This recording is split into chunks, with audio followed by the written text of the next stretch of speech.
Menurut laporan dari Kementerian Kesehatan Israel, setiap tahun di Israel ada 6.000 pemukim ilegal Yahudi yang berusaha melakukan percobaan bunuh diri, di mana 500 diantaranya berhasil, artinya mati karena bunuh diri. Itu angka per tahun. Dan tahun 2024 tren tersebut semakin meningkat, terutama di kalangan militer Israel sendiri. Salah seorang ibu dari tentara Israel yang bernama Mirzahi yang bunuh diri setelah 4 bulan dia bertugas di Gaza, dan dia diminta untuk kembali ke Gaza. 2 hari sebelum dia kembali ke Gaza, dia memilih untuk bunuh diri. Apa kata ibu dari si tentara itu? Dia bilang, anakku telah keluar dari Gaza, tapi Gaza tidak bisa keluar dari pikiran anakku. Kita akan bahas dalam konten hari ini bersama saya Muhammad Hussein Gaza.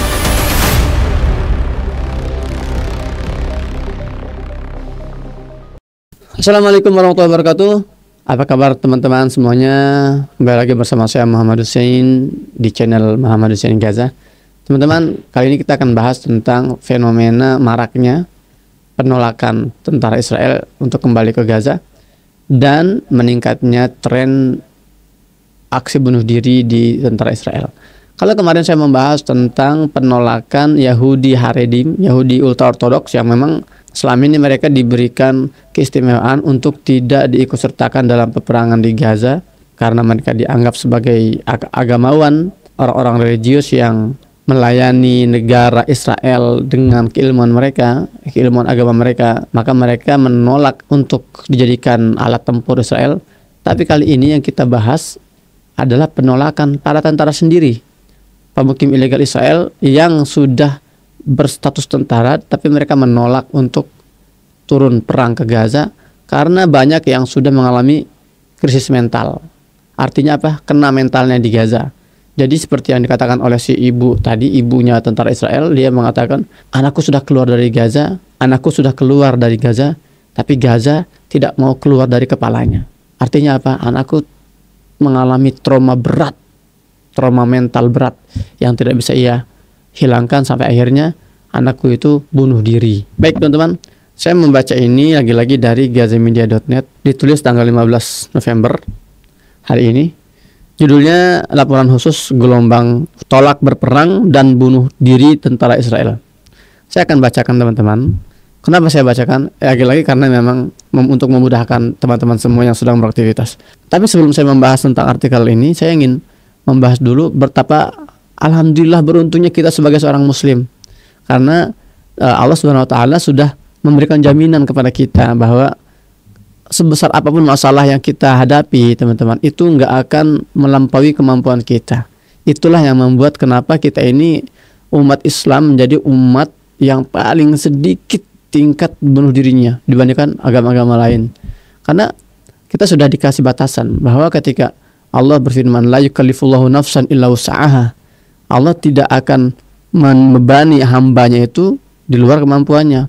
Artinya apa? Kita bisa memahami bahwa Allah berusaha mengatakan, menyampaikan pada kita, sebesar apapun masalah yang sedang kita hadapi, yakinlah itu semua bisa kita selesaikan dengan bantuan Allah tentunya. Artinya nggak mungkin itu semua di luar kemampuan kita dalam memikul beban itu.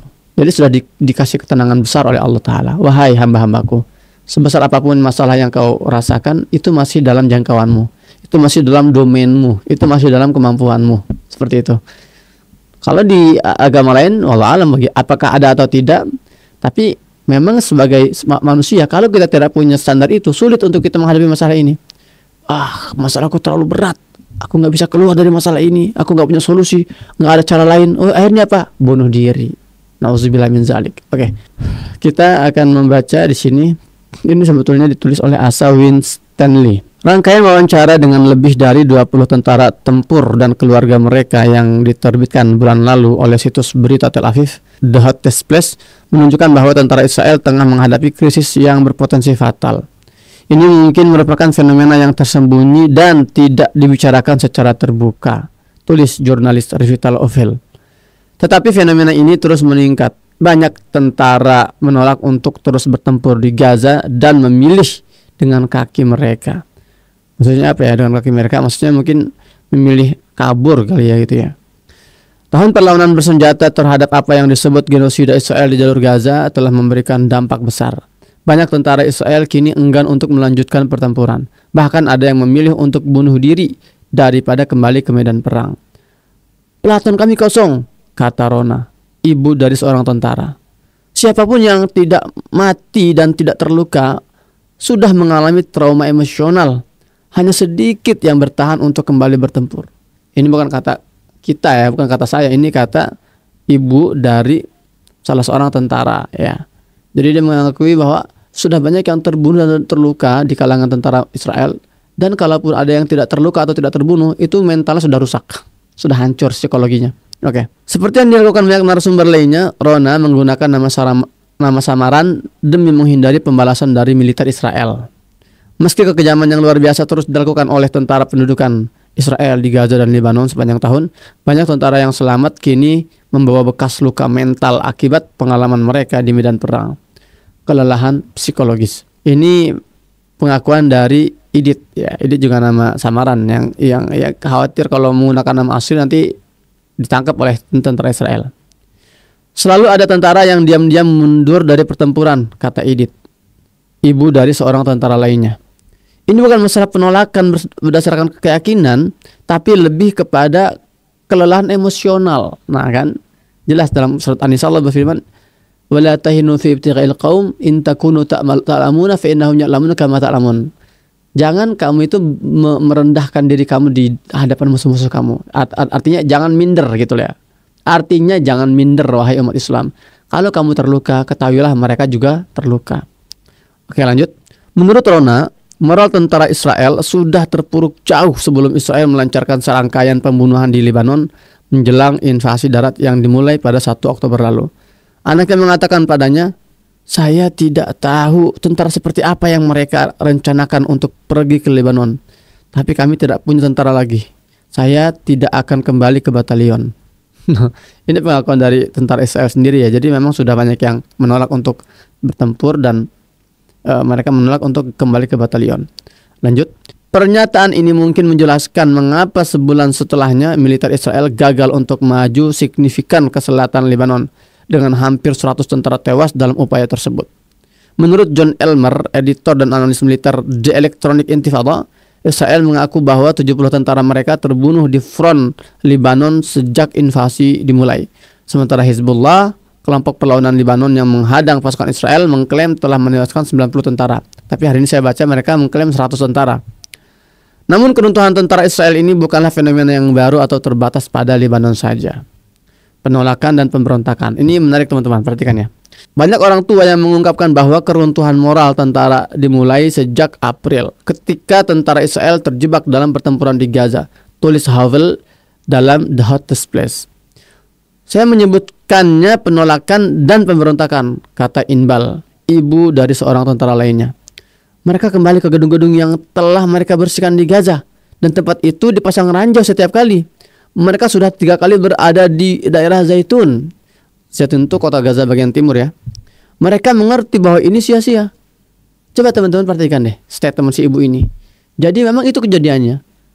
Zionis ini masuk ke wilayah Zaitun, mengatakan bahwa kami sudah menguasai wilayah Zaitun. Ya, kemudian mereka sudah mengusir warganya dan meletakkan banyak ranjau-ranjau. Tapi ketika mereka kembali lagi, ada lagi pejuang di situ. Kemudian mereka harus melawan mereka lagi setelah dianggap selesai. Lalu mereka ke wilayah lain, dan ketika mereka kembali ke Zaitun lagi, ada lagi, nggak habis-habis. Itu yang membuat mereka akhirnya stres. Itulah yang membuat akhirnya tentara Israel ini mereka nggak habis pikir ini gimana cara ngelawannya. Mereka seperti hantu seperti ini. Yael, ibu dari seorang tentara lain, mengatakan, saya berbicara dengan anak saya dan ia berkata, kami seperti bebek di galeri tembak. Kami sudah tidak tahu apa yang kami lakukan di sini. Ini sudah kedua atau ketiga kalinya kami kembali ke tempat yang sama. Para sandera tidak kembali dan kalian melihat ini tidak ada ujungnya. Dan di sepanjang jalan para tentara terluka dan tewas. Rasanya sia-sia. Itu terjadi pada bulan Maret. Jadi ini menggambarkan curhatnya seorang anak pada ibunya. Bagaimana dia juga frustasi di jalan-jalan yang dia lihat anak hanya tentara-tentara yang terluka, yang terbunuh, tentara Israel tentunya ya. Sementara mereka seperti apa sih, tahu gak sih kalau di barat itu ada galeri tembak, itu bebek yang jadi targetnya. der gitu ya. Itu yang mereka rasakan di Gaza itu. Seorang tentara bernama Uri juga menceritakan langsung kepada The Hottest Place bahwa 3 perwira dari batalionnya tewas ketika misil anti-tank mengenai rumah yang mereka tempati di Khan Yunis, jalur Gaza bagian selatan. Mereka semua naik ke lantai 2 sebuah bangunan dan berada di sana, berdempetan, melihat keluar jendela, kata Uri. Lalu sebuah misil masuk dari jendela lain dan mengenai mereka.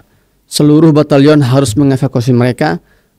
Kami sudah selesai. Kami semua ingin pulang, tetapi mereka tetap memutuskan untuk meninggalkan kami di sana. Pengalaman titik balik ini akhirnya membuatnya menolak untuk kembali bertempur pada bulan Juli. Saya mulai menangis di sebuah lapangan dan berkata bahwa saya tidak bisa melanjutkan lagi. Bayangkan coba teman-teman. Jadi tentara ini menangis di lapangan. Saya nggak bisa melanjutkan ini. Saya tidak bisa. Lucu ya. Jadi kayak Nobita nangis dipukulin sama si Giant sama Suneo. Saya sudah tidak sanggup lagi. Saya bilang ke komandan saya bahwa saya tidak bisa bertahan. Kematian karena bunuh diri. Artikel yang diterbitkan oleh The Hottest Place ini sejalan dengan sejumlah laporan serupa yang muncul di media Israel dan Barat dalam beberapa minggu terakhir. Artikel-artikel ini seringkali bertujuan untuk mendapatkan simpati bagi tentara Israel yang kini tengah menjalankan kebijakan genosida di Gaza. Namun, beberapa artikel ini justru mengungkap lebih banyak hal daripada yang mungkin dimaksudkan oleh penulisnya. Jadi maksudnya artikel ini teman-teman ini untuk meraup simpati masyarakat bahwa kasihan loh tentara Israel itu loh. Mereka tuh gini, ada data-datanya. Jadi bukannya malah mengambil simpati, malah artikel ini membongkar beberapa fakta-fakta yang harusnya nggak disampaikan gitu. Itu yang menarik ya.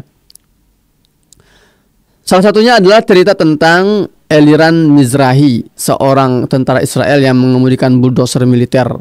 Mizrahi bunuh diri pada bulan Juni tahun ini hanya 2 hari setelah dipanggil kembali ke Gaza. Menurut Guy Zaken, rekan pengemudi Mizrahi yang berbicara dengan CNN, dia dan tentara lainnya akan menggilas teroris baik yang hidup maupun yang sudah mati dalam jumlah ratusan. Itulah ya misi mulianya tuh tentara Israel tuh. Mereka ketika mengatakan teroris itu artinya semua warga Gaza, itu deh maksud mereka itu. Israel sering menggunakan istilah teroris untuk merujuk pada setiap orang Palestina di Gaza. Mizrahi dan Zaken dengan bangga mengklaim di saluran televisi Israel sebelumnya bahwa mereka telah menghancurkan rumah-rumah 5.000 teroris sebelum menyatakan bahwa hampir semua rumah di Gaza adalah milik teroris. Menurut CNN, Zaken mengatakan bahwa dia kini tidak bisa lagi makan daging karena mengingatkan dia pada pemandangan mengerikan yang ia saksikan dari bulldozer di Gaza. Dan dia kesulitan tidur di malam hari dengan suara ledakan terngiang-ngiang di kepalanya. Meskipun Mizrahi dengan antusias terlibat dalam genosida Israel di Gaza, ia awalnya ditolak dimakamkan di pemakaman militer Israel karena pada saat kematiannya ia tidak sedang bertugas aktif. Haaretz kemudian melaporkan bahwa keputusan ini dibatalkan setelah keluarga Mizrahi memimpin protes publik. Terakhir ini epidemi bunuh diri yang tersembunyi. Mungkin bunuh diri di kalangan tentara Israel kini menjadi epidemi yang disembunyikan. CNN melaporkan bahwa ribuan tentara mengalami PTSD atau gangguan mental akibat trauma dan dalam perang. Belum ada angka resmi mengenai berapa banyak tentara Israel yang bunuh diri karena militer Israel memang menyembunyikan data tersebut. Kasus bunuh diri lainnya yang mendapat sorotan adalah Asaf Dagan, seorang pilot angkatan udara berusia 38 tahun yang bunuh diri bulan lalu. Catatan bunuh diri Dagan beredar secara online, kemungkinan dirilis oleh keluarganya sebagai upaya untuk menekan pihak berwenang agar memberikan hak pemakaman militer yang juga ditolak. Haaretz melaporkan bahwa Dagan didiagnosis menderita PTSD akibat peristiwa yang ia saksikan pada Perang Lebanon kedua pada tahun 2006 atau atas pemboman yang ia lakukan.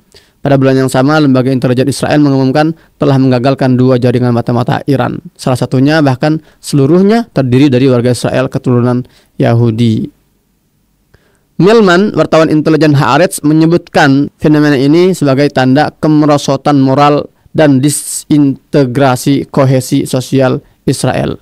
Di tengah tantangan besar yang dihadapi militer Israel, kemungkinan kejatuhan mereka mungkin belum dekat. Namun bagi rakyat Palestina dan Lebanon, kehancuran ini mungkin akan lebih cepat daripada yang mereka harapkan.